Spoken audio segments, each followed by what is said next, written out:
How we doing, everybody? Welcome to Monster Territory, brought to you by the Foul Territory Network. Final score tonight, 5-1 to the Brewers. Walk-off win for the Brew Crew tonight. Christian Yelich for the walk-off grand slam. I don't know. It's pathetic. It's pathetic what this offense is doing. I know they don't have Alex Bregman right now, but it's the same old approach. It's the same old thing. We've seen this time and time and time again. It's pathetic. It's abysmal. And it's atrocious that you don't even have your best lineup on the field.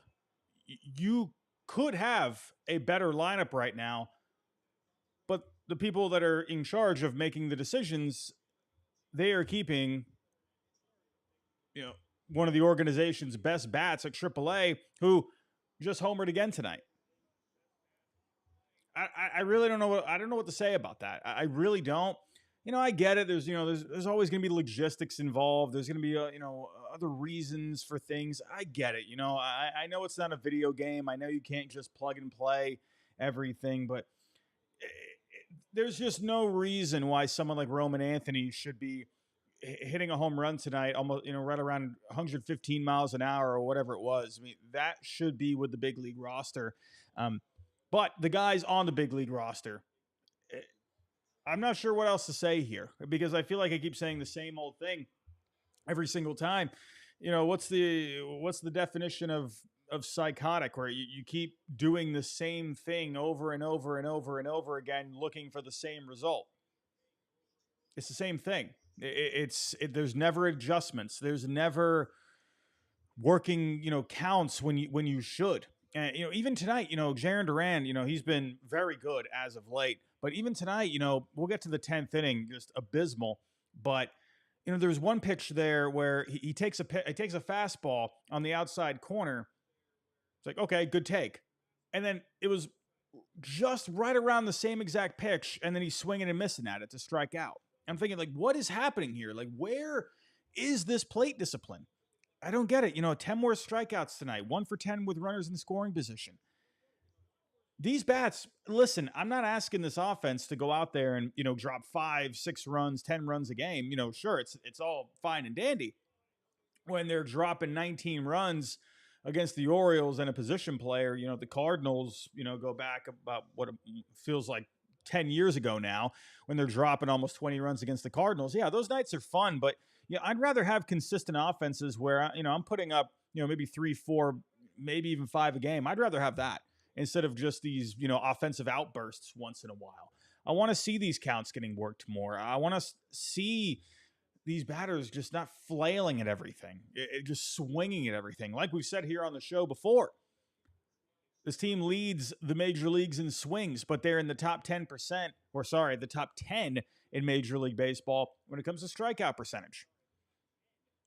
Listen, I'm not the smartest guy in the room. I get that. Sometimes my potato brain definitely gets the best of me, but that's telling me that if you're swinging this much out of your shoes and you're striking out this much and you're not putting runs on the board, you probably got to switch something up a little bit. I get it. The Red Sox, when you take a look at the overall offense, they ranked, coming into today, they ranked 10th overall in WRC+. These bats can do the damage. We've seen it. And I do believe over time, as frustrating as this is, I do believe over time it's going to level out a little bit and it's going to get a bit more consistent. You tend to see that, over time. But you're not seeing it right now. And I feel like you're not seeing the urgency. I get it. You brought up Marcelo Meyer, but is he coming up when, if Alex Bregman's not going down with an injury? Is Marcelo Meyer still playing with the Woo Sox tonight if Bregman's still on this team? I don't know. You had problems before. Bregman was, one of the best players in baseball before going down. But still, this offense was still having issues. I don't know. It's the same old thing. I hate coming on here. I love coming on here. I love being able to talk to all of you at home. I really enjoy this, and I love the opportunity to do this. But I feel like I say the same thing every time, and it's just ruining your viewing experience at home, or if you're listening to this via podcast, it's the same thing. I wish I could say something different. I really could, because it's just boring listening to this. I'm underselling my own show right now. This is boring, you know. But I'm just being honest with you. It's tough coming on here, having to talk about the same thing over and over again. Um, there were some positives tonight, and that's what upsets me even more because the bullpen tonight, they pitched their butts off tonight. Chapman, okay, he ran into some trouble there. He blew the save, first blown save of the season. This guy's been great all year for you. He's not going to have, he's not going to have a lockdown save every single time. He's going to have these moments, but the bullpen behind him today, unbelievable performance, right? Richard Fitz, give it up for Richard Fitz, man. This guy, I was supposed to be making a rehab appearance down in the minors, and he said, no, I want to help out the big league team. Big ups for Richard Fitz, man. He's one of my favorite players on this team. He took a big step forward this past offseason. And I love that. I love that this is a guy that wants to be on the big league roster. Even if he only gives you a few innings, he wants to help the team win. And the Red Sox, they said, all right, yeah, let's do it. Bullpen behind him. These guys really stepped up. Bernardino, Weissert with a solid outing today. Justin Wilson picking him up. Slayton locking it down. Great performance from the bullpen tonight. Richard Fitz getting it done in a few innings. Love that. Love that. And sure, hey, give credit to, Seti, right? We'll get to that. Well, there's one other thing with Seti we got to bring up as well. But we'll get to the breakdown here. I feel like I can keep ranting for another 8 hours here, but we do have to pay the bills and do got to talk about tonight's sponsor. So let's get to that. It is complicated enough to figure out what type of car you want, but when it comes to pricing and best time to buy and all of that information that you're looking for, CarGurus is the only destination that you should be thinking about, Kratz. Why? Because I don't have to question what the price is. It's going to be there. If the price changes and comes down to where I want it to be, bang, I get a notification. CarGurus is giving it to me straight, and this is how I want to purchase a car. Not fast. I just want to know what's going on. With over 4 million listings, CarGurus has more car listings than any other major online automotive marketplace in the U.S. So you can find the best deal, and it's no wonder SimilarWeb estimated traffic data shows CarGurus is the #1 most visited car shopping site. So you can buy or sell your next car today with CarGurus at CarGurus.com. Go to CarGurus.com to make sure your big deal is the best deal. That's CarGurus.com, CarGurus.com. All right, let's get to it here, shall we?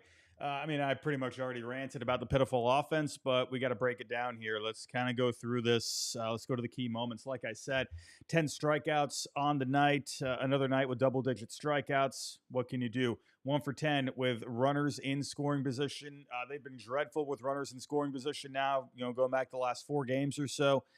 Trevor Story, listen, he was showing some signs of life over the last couple of games, working counts a little bit more, but 0 for 4 tonight. Trevor Story, I think something else has to happen here. I think the Red Sox have to make a move.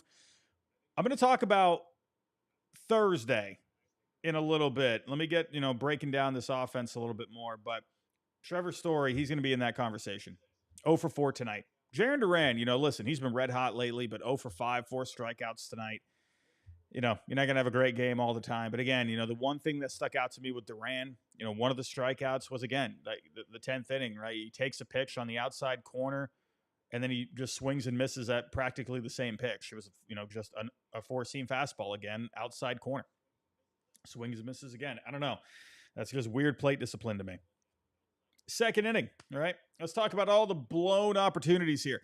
Christian Campbell base hit tonight. Marcelo Meyer, that's another bright spot. Kind of, sort of. It's weird because it's such a negative show tonight. Like, you had bright spots, but then they followed with negatives, right? Marcelo Meyer had the walk.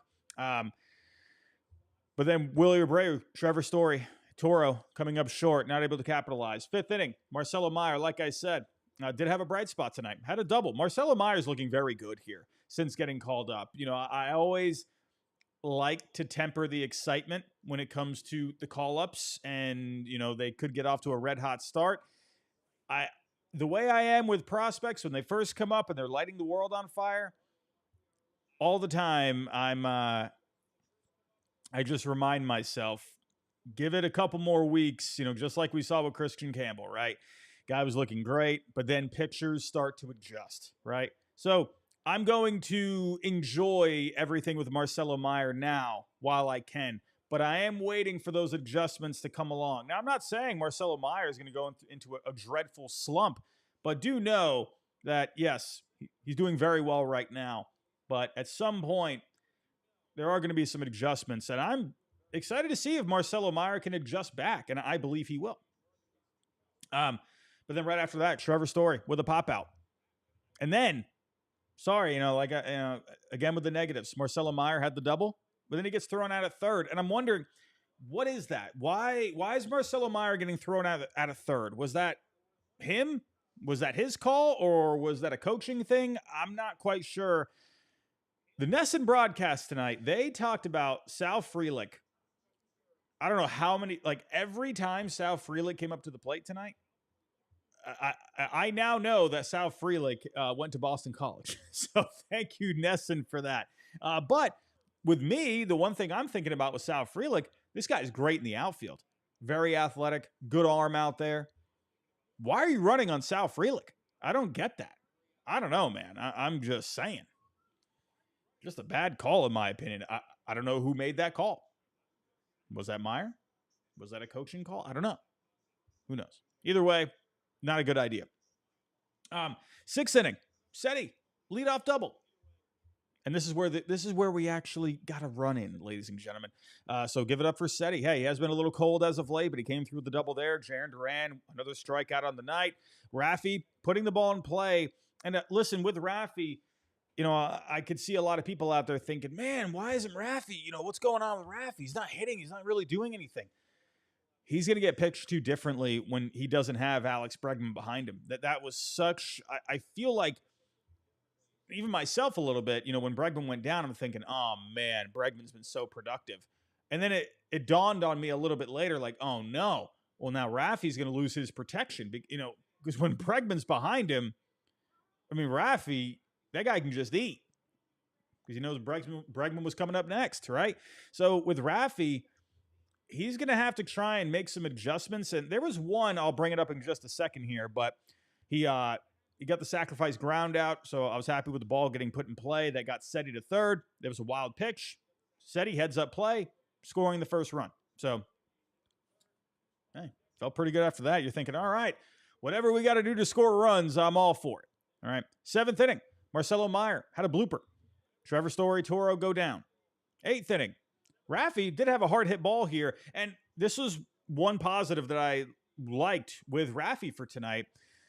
He swung very early in the count here, and I think that might be something Raffy has to do moving forward because these pitchers are going to pitch around him, right? They're not going to give him anything. So I think if Raffy, he's got to be looking for something in the zone and try to be aggressive early in the count. I think that's going to have to be an approach he has to take. But unfortunately, nothing after that. This is where I couldn't believe it. I couldn't believe it. 10th inning, right? Well, we'll get to the pitching in a second, right? But before this, Chapman did end up blowing it. Like I said with Chapman, he's not going to be perfect every game. So I'm not, yeah, it's disappointing. You're like, oh man, Chapman, come on. But at the same time, this guy's been great this year. Every time, minus one appearance or whatever, I think it was against the White Sox in Chicago, he's been locking it down. So the Brewers did tie the game here, but in the 10th inning, ghost runner on. Abraham Toro, he was able to get on. You had runners on the corners with no outs. This is where I almost lost my mind. Seti, strikeout. I actually have to confirm this. Let me go back to that count here. I gotta look at this really quick. Hold on. Let me go back to that count with Seti. Hold on a second. I just gotta check one thing here. All right, top of the 10th. Here we go. So Seti on the strikeout. Swinging at the first pitch. This is something with Seti, man, where it's like you got runners on the corners. He's swinging at the first pitch. He's swinging way outside on a sweeper. Fouls one off, or there was a ball on the next pitch, and then just swings and misses, man. Like Seti, it's just, listen, I love the defense. I love the speed. I really do. And I love the double tonight. Hey, and scoring on the wild pitch. That's a positive. But in this spot, man, is it going to kill you to work the count just a little bit more? First pitch swinging. This has been a problem with him this year, right? There has been a bit of an improvement with the plate discipline, but you got runners on the corners, no outs. I mean, come on. It's not going to hurt if you can be a little bit more patient up there. That just stunk. Man, Seti with the strikeouts. Again, he's come through in spots too, but this is one where it's that same issue that he's been having all year, and it really came up badly today. And then Jarren Duran, again, striking out on a pitch that he literally just took the pitch before. So Seti Duran going down by the K, and then Rafi with a flyout. Horrible inning. What do you even, what else is there to say about that? And then Hendricks, he comes in. At this point with Hendricks, it's, I know the battles this guy's gone through. I know, right? Overcame cancer. That's incredible. He's been working through the injuries over the last couple of years. He just had that whole thing with the social media thing. It's tough, man, because I know Hendricks, it's not the same Liam Hendricks that you're going to have with the White Sox and the A's from, 4 years ago. It's not the same guy. And as soon as he, I knew he was coming in, and what can you do, man? He just doesn't have the same stuff that he used to, right? Turang had the base hit, Churio with the walk. I will say in this inning, I was thinking to myself, is he actually going to be able to get out of this?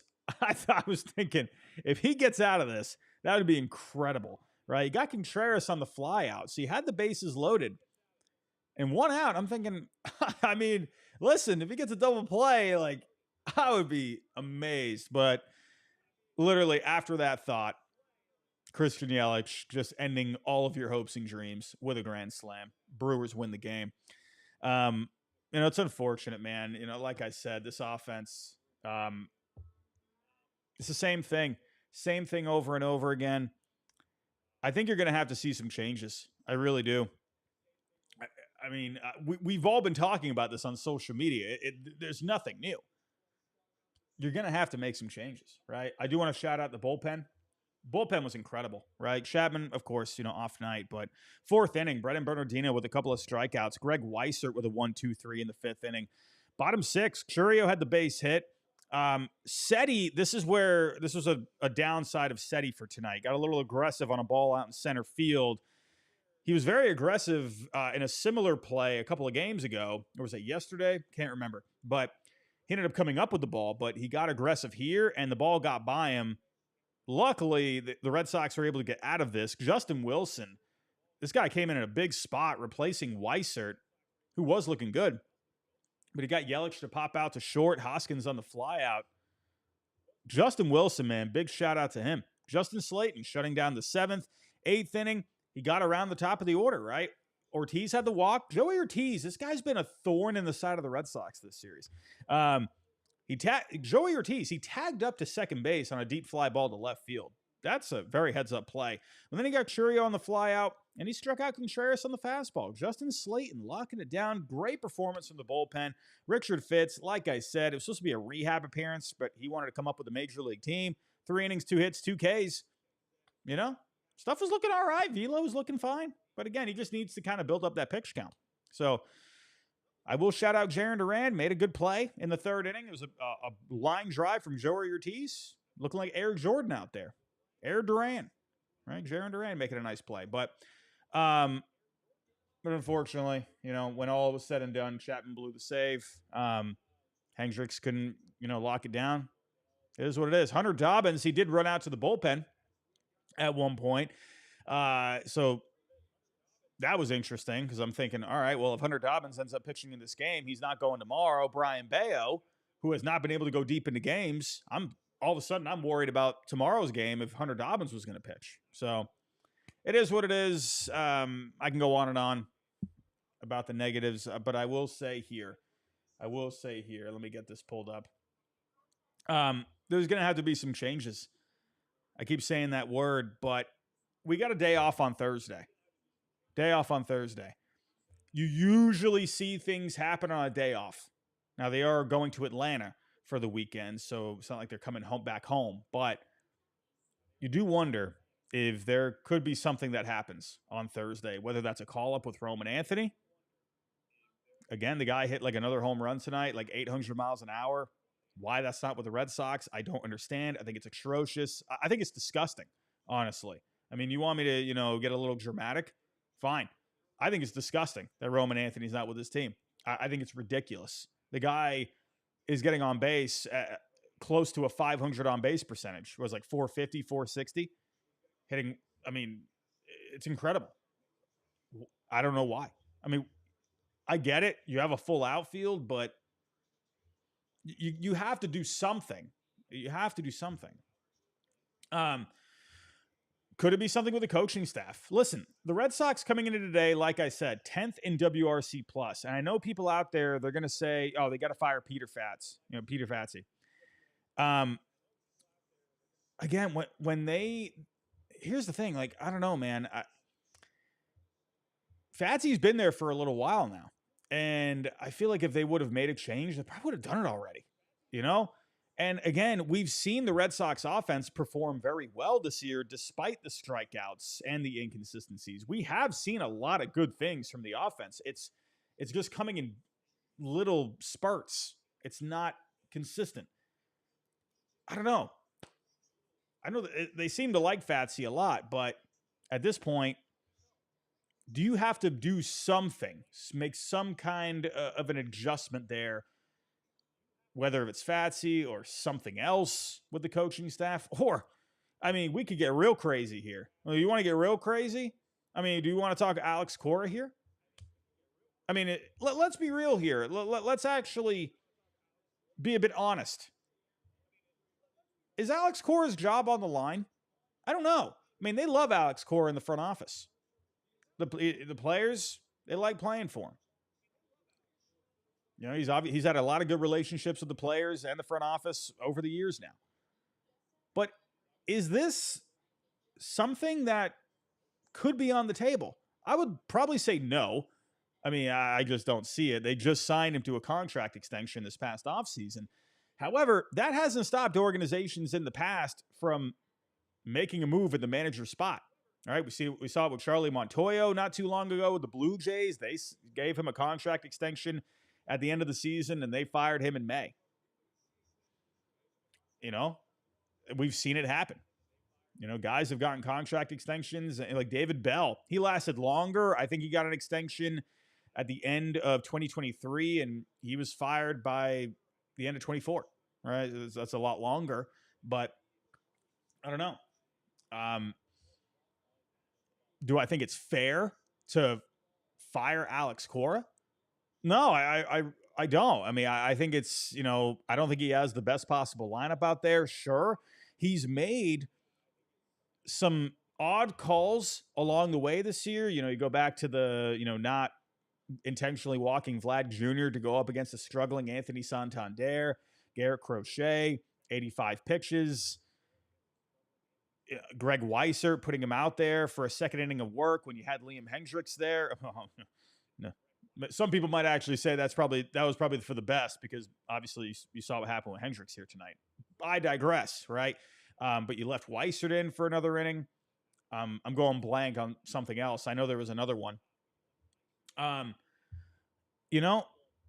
don't know. I'm not saying Cora should get fired, but I just wonder if it's something that's on the table. I would probably say no. I'd probably say no. The 27-30, they just had a big off season.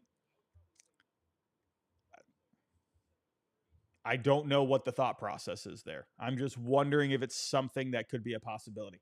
Everybody, if you are watching this on Nesson Nation, yes, we are on Nesson Nation now, in case the people in the YouTube chat did not know that. We haven't formally announced it in social media yet, but yes, we are with Nesson Nation now.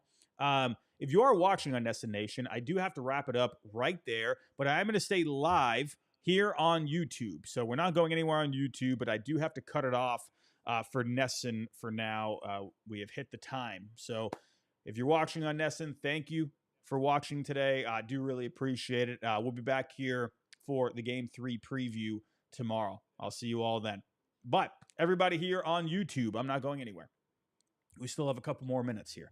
I don't know, man. I don't think Cora is going to get fired. I don't think that's on the table. I think that seems a little drastic based off of just, the front office loves him. Ownership loves him. He's good with the players. I just don't know if that's the right move right now. Now, there's going to be people out there that say, hey, Ramon Vasquez, the Red Sox, hey, they pulled out a couple of wins against the Mets when Ramon Vasquez was managing those games, right? Remember Cora? He went to the graduation for his daughter, and then the next game he got thrown out. He got ejected with Walker Buehler. But they did pull out a couple of wins. So could this be where, maybe John Henry, Craig Breslow, I don't know, where they're looking at the situation here and they say, listen, we just did a lot for this team. And you just wonder if maybe they're thinking about sending a message here. And is someone like Alex Cora the fall guy? I'll probably say no on that. I feel like it's very unlikely. But could you see a switch with the coaching staff? Well, the Rangers just did that this year.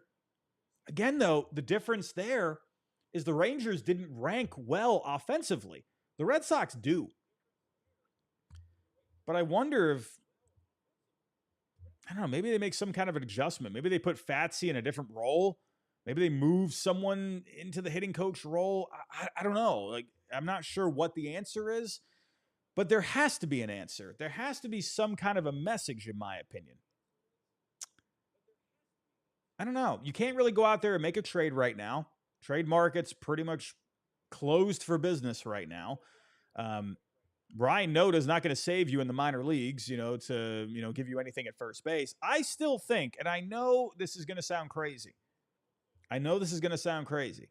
Because it's pretty much set in stone that Rafi's the DH. I still wonder if there could be a conversation there where if you're going to be missing Bregman for a little while, you're not going to be able to replace that bat. But I think you're going to have to replace it in multiple ways. To be honest with you, this is what I think needs to be done. I think Rafi, even though I'm not a fan of the defense at third base, I think he has to go back to third, or you put him at first, right? You get back to that conversation again. I think that would be a better home, but would it be a good idea to throw him into the fire just like that? He obviously didn't like the idea, so is that realistic? Probably not. But if I'm playing MLB The Show, if I'm playing MVP baseball, that's what I'm doing. I'm putting Rafi back into the field so I can open up DH, and I am bringing back Masataka Yoshida. This is the time where you need a bat like Yoshida, a guy that gets the bat on the ball, doesn't really strike out. I'm bringing back Yoshida right there. Hey, he's my DH, right? Rafi. Hey, third, first, whatever it may be. And then Seti, I know he came up with the double today. I know he had the heads-up play, right, with the getting the run, scoring the run at home play or stealing home on the wild pitch. Good for there, but Roman Anthony, sorry. Or Seti, sorry. Roman needs to be in the lineup. Listen, and I know people are going to say, Seti's defense and his speed, it's too valuable. Sorry. Listen, there have been many teams that have won championships without even a gold glove center fielder, without a platinum glove caliber center fielder. It's been done many times. It has. All right. Trust me, I love having the defense out there. I love Jackie Bradley Jr. back in the day. I love that glove that he had.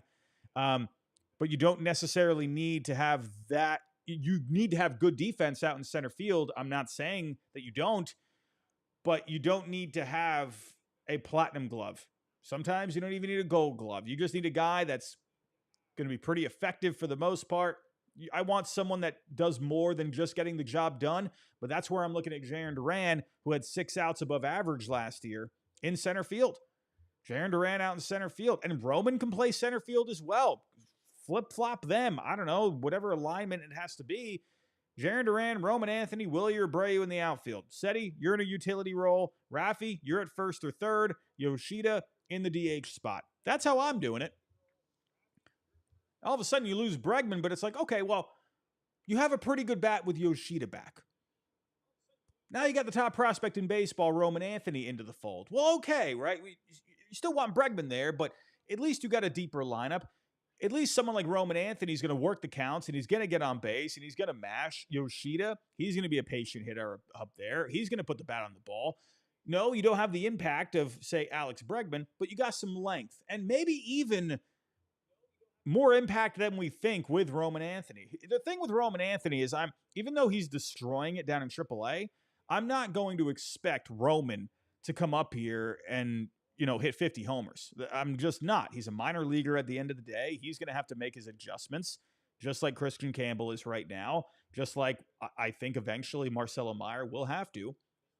I'm expecting Roman is going to have his times where he's going to have to work through some things, right? So I'm not going to put the world on Roman Anthony. I don't think that's a responsible thing to do. But I do think he's going to give you a good at-bat. I think he's going to be a competitive at-bat, and I think he has the ability to do a lot of damage. That's what I think. That's the lineup that I'm doing. And, Dario Santana, I see you in the chat. Yoshida is living the same faith as Rusney Castillo. Oh, man, I hope that's not the case. But that's what I'm doing, man. You just need a deeper lineup right now. You need more competitive at-bats. You need less strikeouts, especially in key situations, especially in the high-leverage situations. You need a different approach. You need to kind of cut this thing out with swinging as much as you can. It's like, I don't know. I think of like what the philosophy with that is, and it's like, all right, guys, we're going to go out there. We're just going to swing the crap out of the bat as much as we can, and we promise it's going to lead to results, which, yes, it definitely can. But I think I don't know. If you had the good results, that's one thing. But you have the most swings, and you're in the top 10 in strikeouts. I don't know. And then, you're looking at the record. You're looking at all these, one-run losses and whatever it may be. That's just me, man. What else can I say? Everyone, before we do get to the last part of the show, I do need to go over one more sponsor for the night. Sometimes we get the asks for lightweight hoodies, and I'm like, they exist. They're awesome at Rhoback. Without a doubt. Comfort, lightweight, durability. I wear these all the time. The color schemes are absolutely phenomenal. Go check it out. You can use the code FOUL on Rhoback.com for 20% off your first purchase. That's FOUL on RHOBACK.com. 20% off all shorts, hoodies, polos, and more. Go check out Rhoback. Alrighty, let's get to the Game 3 preview, and we got Brayan Bello on the bump, and this man has been having his struggles as of late. And listen, I'm not trying to put fear into anyone here, but I just don't like this. I don't like this matchup here. Let me pull up the game day. There it is. Got another day game tomorrow. Also, Brayan Bello during the day is it's never really that great. Actually, let me pull up here. Let me pull up the splits with Brayan Bello. Let me go to the career splits. I got to see what the numbers are during the day. Let me see. Give me 1 second, everybody. How do I pull these up again? On Fangraphs. Whatever. I'll have to find it later. We'll talk about it later. But I know the numbers aren't very good for Brayan Bello during the day. Either way, on the year so far, 4.08 ERA. He's looked very... he's been laboring in his last few starts. Hasn't been able to get through 5 innings. He had 4 innings pitched against Baltimore as the last time out. Against Atlanta, 4 1/3. Against Detroit, 4 2/3. He's actually pitched less deep into a game over the last 3 games, right? 4 2/3 against the Tigers, 4 1/3 against the Braves, and then 4 innings against the Orioles. He's getting worse as it goes on. But, last time, one bright spot about the last outing is he did have 7 strikeouts. So there was that. But Bayo right now, I mean, thank God. Listen, if there is something to take away from this game tonight, even though it was pathetic in many ways and abysmal in many ways, at least Hunter Dobbins didn't pitch in this game. Because with how Bayo's been as of late, he might need Hunter Dobbins to come in and pick up the slack. And I think that's actually probably going to be a good spot for Dobbins because he's been pretty solid right through the first few innings. But as he gets a second time through the order, third time through the order, he starts to get hit. So I feel like right now, Dobbins as a long reliever in just like 2-3 inning stints, that could actually be a very good weapon for this bullpen. But the Red Sox have a very tough task for tomorrow. Freddie Peralta, this guy's been one of the best pitchers in the game for the last few years now. And his last start, he's been a little similar to Bayo. He has not been going very deep into games, right? Went 4 1/3 last time against Pittsburgh, against Minnesota and Cleveland. He went 5 innings against the Twins, 5 1/3 against the Guardians. But last 2 outings, he's only given up 2 earned runs combined.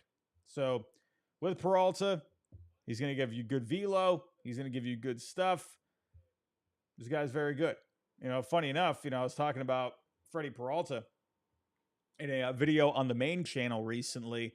Guys that could be surprise trade candidates. Well, with the Brewers, who knows what's going to end up happening with them? They've been kind of like the Red Sox this year where they've been pretty up and down themselves. They've been running on a thin pitching staff. Freddie Peralta has a club option for next year, but teams are always going to be looking for pitching. The Brewers always want to compete. So I don't know if they end up trading Peralta, but if it comes down to it and the Brewers are at 500, 4 or 5 out of a wild card spot, who knows? Maybe a team calls them up and says, hey, Freddie Peralta, we like that guy. We'll give you a lot of prospects for him. Who knows? But right now for the Brewers, he's pitching great. So this is not in my opinion, this is not a great matchup for the Red Sox. Again, Bayo's been struggling. Peralta's been very good. I don't know. And on top of that, there's not a whole lot of experience against Peralta. Jaron Duran has a couple of ABs. Trevor Story does have a home run. Could Trevor Story finally break out and get a home run against Peralta? Maybe. I don't know. He's got an OPS over 1,000 against him in his career. We will see. Not very confident about this matchup, though. Hopefully, it ends up being a nice surprise. And we can salvage the series before the off day on Thursday. Everybody, I am out of here for the night. I didn't mean to come on here and be all dramatic and upset and, throwing words out there like pathetic and disgusting and atrocious. But that's just how I feel right now. It's how I feel. It's just not a happy time right now. And it's frustrating. I'm tired of the losing. I want to see the winning. At least just... you don't need to be the Dodgers. You don't need to be what the Tigers are doing. But just good grief. Just be a competitive team. I mean, again, they were competing tonight. It was a close game, whatever. But start getting some wins on the board and let's just start seeing some different things. I think that's what's the most frustrating thing is it's not that you're just losing.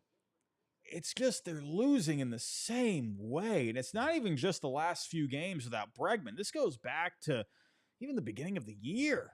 It's frustrating, especially in the month of May. I don't know, man. I don't know. But, everybody, I'm going to wrap it up right there. Thank you for joining me tonight. We had a great crowd here tonight. I do appreciate that. We got over, 120, 130 people tonight for the chat at almost midnight. So I appreciate that. Everybody, go have yourself a great rest of your night, and I will be back here tomorrow for the Game 3 coverage.